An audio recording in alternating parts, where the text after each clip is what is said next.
Inkantolo ithole ukuthi umbuso ukwazile ukubonisa ubufakazi bokuthi bobathathu abasolwa bamthumba uJocelyn base beyamdayisa. Ijaji lithi ngokobufakazi obulethwe umbuso lengane bayishushumbisa ukuze abasolwa bethole inkokhelo. You are guilty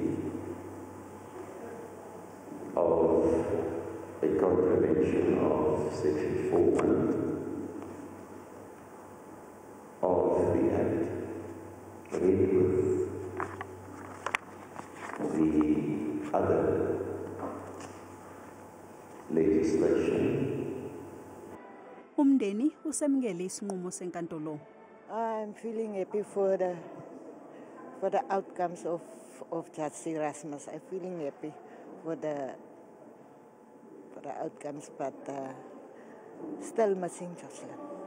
Amaphoyisa athi icala alikakavalwa asazoqhubeka nokuthungatha uJocelyn njengoba esebenzisana nezinhlaka zezokuphepha zakwamanye amazwe. That has not been closed until we found Jocelyn. You may recall at one point we cast our net worldwide. We even went as far as stopping a vessel that was from here in the Great Britain, where we searched it for 3 days, but we could not find anything. Our net is worldwide, and we are cooperating with other law enforcement measures in the entire world. Umphakathi waseSaldanha Bay buphume ngothi lwawo ngisho nabanye abebebuya eKapa bathi benzekile ubulungiswa kodwa abaphathekile kahle ngokuthi lengane isanyamalele. Say with Jocelyn. You can't follow a whole year and you follow all TikToks and you follow everywhere and nobody can say where she might. I'm very glad for the outcome, and I'm also glad for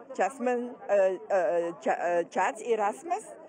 He did what he had to do, and it was very professional. So at the end, we still don't know where Jocelyn is. Umsola wokuqala nowesibili bazogcinwa ejele eMamsbury bese bedluliselwa ePortsmouth ngokuhamba kwesikhathi. Kanti umama kaJocelyn usazogcinwa ejele iLangabana ngaphambi kokuthi naye adluliselwe ePortsmouth.